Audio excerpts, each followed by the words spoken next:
Hey guys, welcome to Sandro Saturday Sum Up. It is August the 24th, now let's get into the news.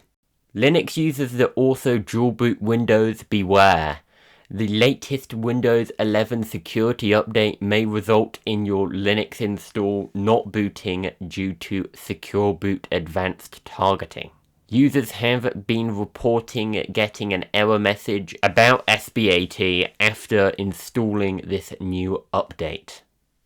This is most likely a mistake by a Microsoft software engineer, but perhaps this is a nudge from Microsoft to try to convince Linux users to switch to WSL in a totally not anti-competitive fashion.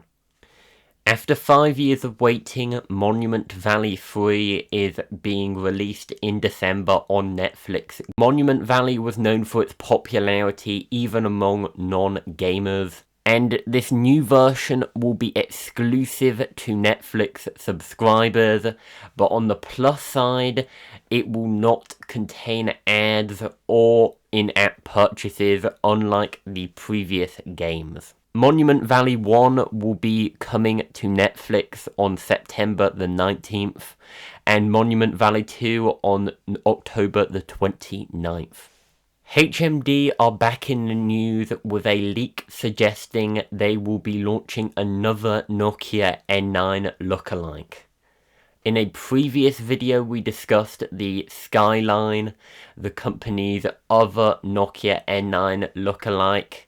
However, for this new phone, we have very limited details at the moment. We don't even know the name of this device yet. However, we do know that HMD are hosting a launch event in China on August the 28th. Canonical has announced it will not ship stable release kernel updates during September. This is due to a critical infrastructure change, and this shouldn't cause too many issues, as it should hopefully only be a 1-month pause. However, of course, this doesn't look good on Canonical, and of course many distros are based on Ubuntu, so they will also be affected by this lack of kernel updates. KDE has released KDE Gear 24.8. KDE have a massive suite of apps with apps such as Kdenlive, Kate and NeoChat, and with this new update there are many improvements to a number of these apps, and one of these improvements is that Kate, their text editor, now comes with better support for Bash, D, Fish, Nixconfig, OPSI script, QML, and YAML files through its document formatting plugin.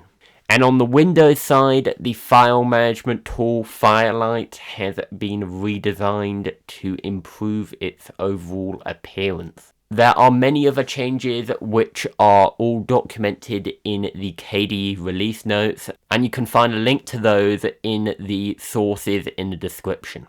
You can now get a Raspberry Pi 5 for $10 less at $50. However, this cheaper model does come with half the RAM at 2GB, and Broadcom has come up with a new stepping, which also makes this new model cheaper as it removes extra bits of silicon the Pi doesn't need, but other computers using the chipset do. So this shouldn't have any practical day-to-day impact.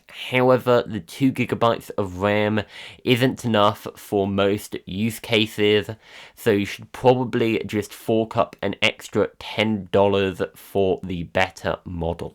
Anyway guys, thank you for watching. You can like, subscribe and share if you enjoyed today's content. And of course, if you want to check out more of my content, you can go to sandrolinux.com. But until the next one, goodbye.